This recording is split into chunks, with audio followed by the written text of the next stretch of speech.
Hey, Shalom, Markim. This is Rakam Makapash from GMS Learning, giving all praise, honor, and glory to Yahweh, Bahashem, Yahweh Shai, Bahashem Chachwadash. Want to give double honors unto the elders, the apostles of GMS, and Shalom out there to the hopeful elects, pushing his truth and all sincerity. Back again with another video.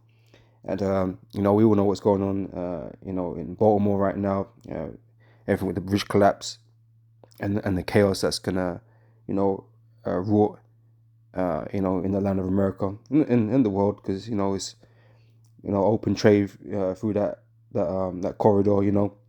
They trade a lot of cars, coal, oil, gas, and things of that nature, and that has been completely disrupted. And not only that, obviously, people going to work and things like that. This has been heavily disrupted, man, and this is something that isn't going to be probably won't even be rebuilt by the time the judgment comes.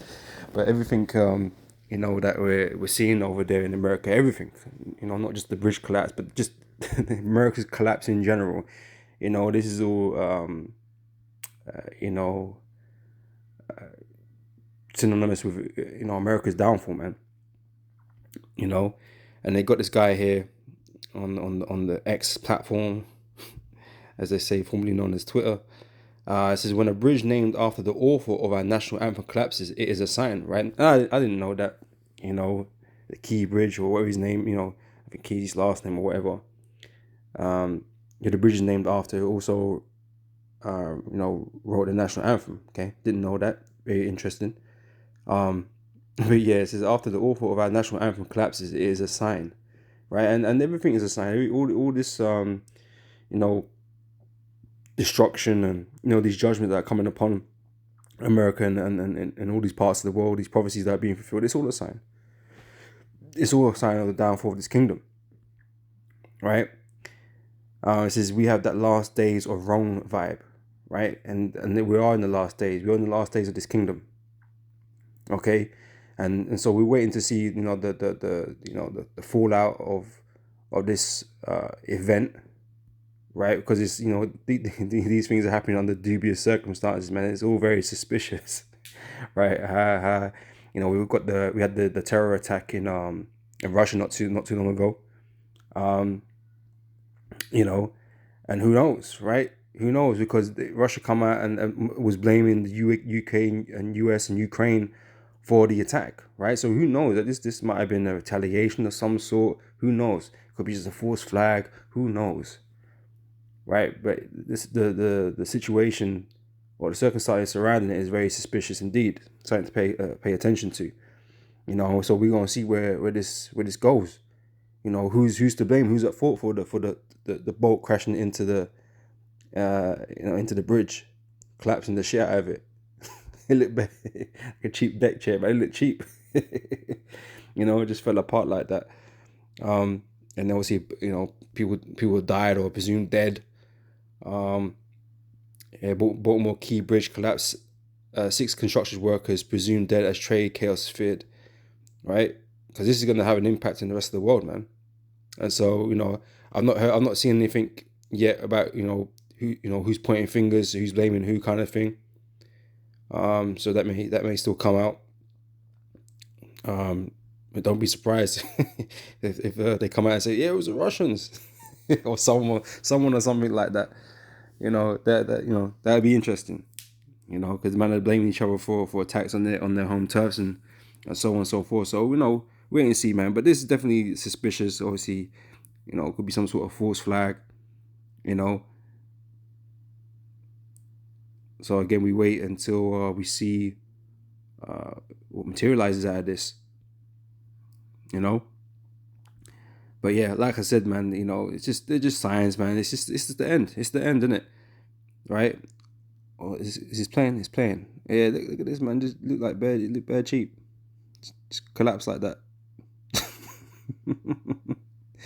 Like, and what idiot? What they saying? The power went out on the boat, right? But how the fuck did had the power go out on the boat and you so far away from the center? I don't know, man.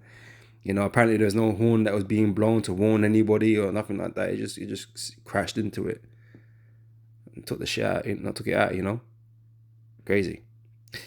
But yeah, I wanted to just bring out some scriptures, right?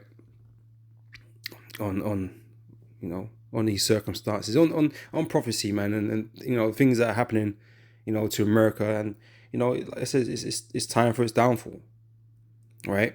So I'm gonna start here, Malachi chapter 1. I'm gonna start. I'm gonna get verse 2. Right, it says, "I have loved you, saith the Lord. Yet ye say, wherein hast thou loved us? Was not Esau Jacob's brother, saith the Lord? Yet I love Jacob." Right, the Lord loves his people, man. Despite all the chastising the Most High has put on us, He's doing it really for our betterment, right? To make us perfect, right? To have us exalted in the end, right? But verse 3 says, "And I hated Esau," right? So the Lord does hate. He hates a whole nation of people, a whole race of people, right? So for you quick to call us racist and or whatever, right? That the Lord is racist against Esau. He hates Esau. Okay, that's just the facts, right? "I hated Esau and laid his mountains and his heritage waste for the dragons of the wilderness," right? "Whereas Edom saith, we are impoverished, but we will return and build the desolate places," right? So Esau's been allowed back into power, and he's been able to build this this kingdom that we see around us, man. But look at it now; it's falling apart, right? It's not it's not being strengthened. It's collapsing, right? And it says, "Thus saith the Lord of hosts, they shall build, but I will throw down," right? Build bridges, and the Lord will smash them down, right? Anything you build is going to be destroyed in the end, right? And that's what's happening. Okay, things are eventually gonna be brought down. Okay, "They shall build, but I will throw down, and they shall call them the border of wickedness, and the people against whom the Lord have indignation forever." All right, so the Lord is totally against you Edomites, totally against America, totally against all you Edomites in your nations, and the heathen nations also, right? But obviously the Most High hates Esau, okay, above all the heathen, right? That's how much He dislikes you, man. Okay, you're not even considered the same as the heathen in terms of like how the Most High feels about them, right? Because the Most High doesn't really care about the heathen. There's no real love for them, but He doesn't necessarily hate them like that. But you Esau, the so-called white man, he hates enough to declare it and really to curse you, man. Right, with utter destruction. That's how much he hates you. Okay, so your kingdom was never gonna, hold up. This is Jeremiah chapter 51.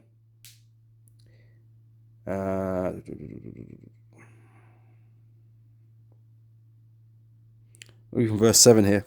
This is Babylon have been a golden cup in the Lord's hand, right? So the Lord had, like I said, he raised you up, He had you build, He gave you power over the earth to rule over it, right? He did that, not yourself, but He did that. He put you in that position, right? Gave us into your hands. He did that, right? And the Lord has exalted you in this time because He's fulfilling His word, the promise that was given to you. All right. So Babylon have been a golden cup in the Lord's hand. It's been exalted above all nations upon the earth. Okay, America. Okay, that is Babylon the Great, the door of Babylon. Okay, this is what He's speaking on. That made all the earth drunken. The nations have drunken of her wine, therefore the nations are mad. Okay, all your philosophies that you've been spreading around the world. Okay, Babylon is suddenly fallen and destroyed. How for her? Take balm for her pain. If so be she may be healed. Right? We would have healed Babylon, but she is not healed. Right? Everybody trying to make America great again, man. Right? Ain't nobody doing it. Ain't nobody doing it. Ain't no one been able to do it yet. And it ain't never gonna happen. Okay, your kingdom is a dying kingdom. Your nation is a dying nation. Right? There's so much problems and turmoil in your nation that it can't be salvaged. Right? And all you people hope that America is gonna get back on its feet again and be that beacon of glory and hope for the whole world. And it just ain't never gonna be that. It ain't never gonna be that again, man. Your Edomite kingdom is through. Right? And the Most High is making sure of it. Right? Because he's gonna end that place, man, turn that place into a lake of fire. All right. Said we would have healed Babylon, but she is not healed. Forsake her. Forsake her, man. She's done. Ain't no point holding out for it. Hoping one day it's going to be, back in its glory. It ain't happening, man. All right, forsake her, right? Let's go everyone into his own country. For her judgment reaches unto heaven, and is lifted up even to the skies. Right? So when America's destroyed, man, ain't no one going to be looking to go back to America, because it's just not, well, it's done, isn't it? It's done. And everyone's just going to, leave. Well, everyone that's going to perish there is going to die there, obviously, but ain't no way you're going to want to go to America to try and rebuild it or whatever. It's done. It's finished. Okay? As we know, when the judgment comes, when the fire settles down, ain't nobody going to live there again. Ain't no one going to go back over there and rebuild shit. Right? It's just going to be a desert land. Okay?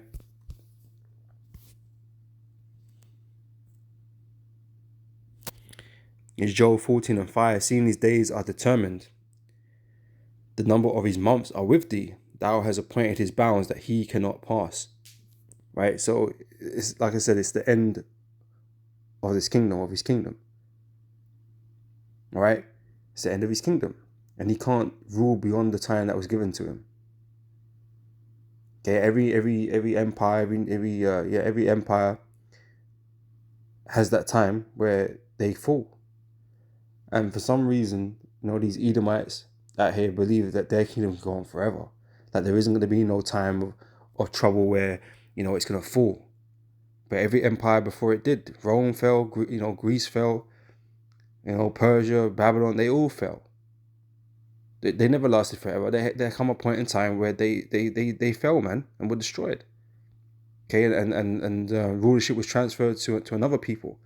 Right, and this is what we tell you, man. This is the time of our Lord, man. Yahushua, when he returns, he's gonna take over this place. Your kingdom is gonna be destroyed, and the Lord is gonna be established. The kingdom of heaven, the kingdom of Israel. Okay, that's what's gonna happen. Right? And so this is what we're witnessing right now. Okay?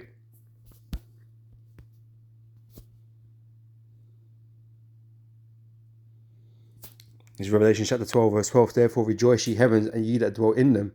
Woe to the inhabitants of the earth and of the sea, for the devil is come down unto you, having great wrath, because he knoweth that ye have but a short time, right? He also knows he's on the clock, man. And so he's working at full speed. He's working double time, to try and consolidate his power. Right? Bring in the NWO, okay, bring in his MOTB, right? And so I said we don't know, what's really going on with the whole boat situation. Whether Esau did it himself, like other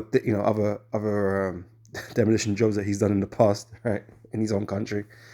He could be behind it himself, just to try and fuck shit up, to bring chaos into the world, into the country, because he needs to wrap things up. He needs to bring about that order abkeo, right? And so he has to fuck shit up, and this is why he's doing what he's doing.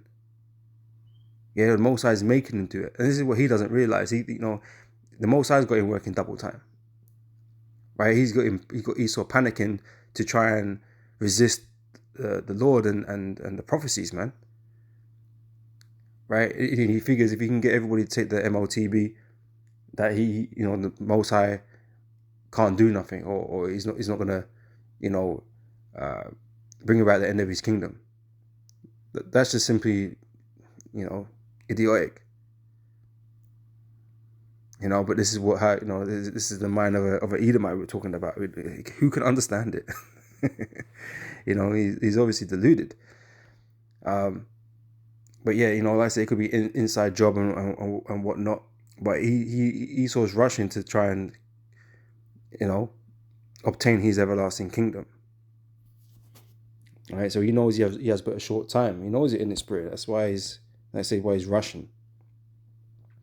All right.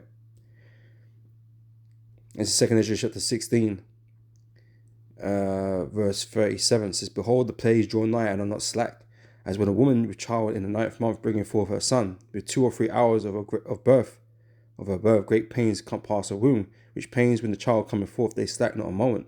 Even so shall not the plagues be slack to come upon the earth, and the earth shall mourn. So the world shall mourn. Right? Everything that Esau is doing is bringing the world into a state of mourning. Right? And like I said, the Most High, he's using Esau to do this. Right? Esau is nothing but a tool. Okay, Esau thinks he's doing this for his own good, but like Scripture speaks about him setting a snare, and he's caught up in it himself. He's laid a snare at his own feet, and he doesn't realize. Right, so the Most High is bringing these problems into the world through, avenues like using Esau and whatever. Right, obviously the angels are busy, doing what they're doing, but Esau is another tool the Most High is using to bring chaos into the world. All right, to bring forth these pains. All right, it says, which pains when the child cometh forth they slack not a moment. Even so shall not the plagues be slack to come upon the earth, and the world shall mourn, and the sorrow shall come upon it on every side.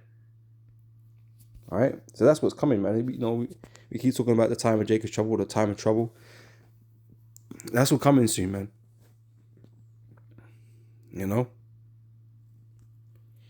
There's Joel 12:16.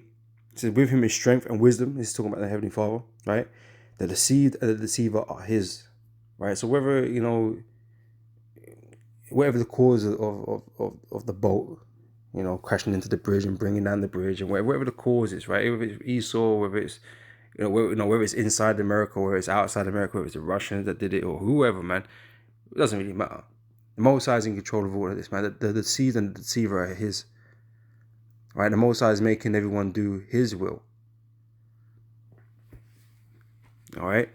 So like I say, we wait to see what kind of comes out of it, and who's going to be blamed, if anyone's going to be blamed, or if it's just a so-called accident, or whatever the case may be.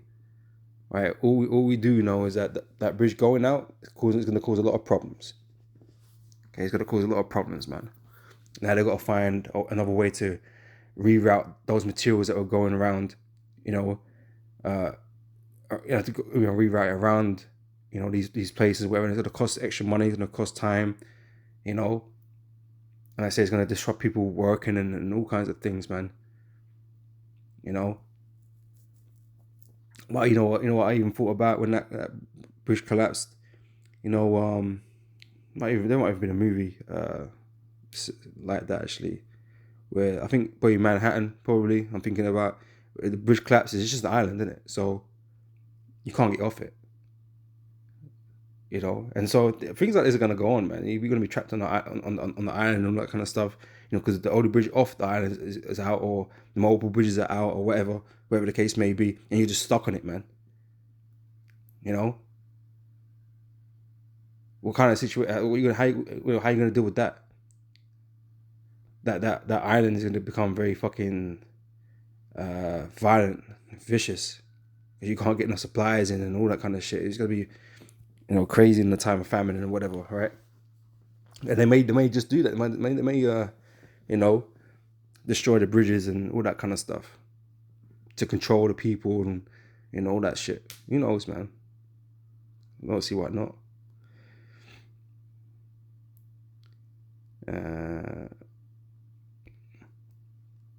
So I'm gonna close out with this one, right? Jeremiah 25 verse 27. So therefore thou shalt say unto them, thus saith the Lord of hosts, the God of Israel, drink ye and be drunken, and spew and fall and rise no more, because of the sword which I will send among you. Right?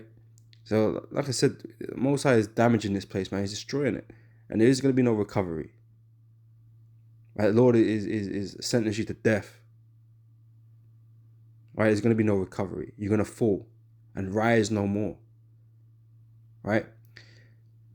And it shall be, if they refuse to take the cup at thy hand to drink, then shalt thou say unto them, thus saith the Lord of hosts, ye shall certainly drink. For lo, I begin to bring evil on the city which is called by my name, okay, which is his people, Israel, right? And we went into captivity, and a nation was destroyed and taken over by heathens, right? And should ye be utterly unpunished? You think the nations and these heathens are going to go unpunished? If the Lord punishes his own people, you don't think that he's going to punish the heathen, who we don't even like that?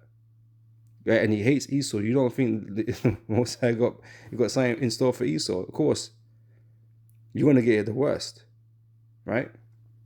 He's even gonna get it worse than we did. So ye should not be unpunished, right? You're not gonna get away scot-free, as they say, right? For I will call for a sword upon all the inhabitants of the earth, saith the Lord of hosts. And the Lord's sending those swords out, man. Okay, death and destruction. Okay, I say it's all just signs, man, and you know, as I say, it's last days. Okay, last days of this Anglo-American empire. Okay, the beast empire is you know, the end. All right. So you know, with that, this has been edifying, and I'll catch you brothers and sisters in the next video. Till next time, I say shalom.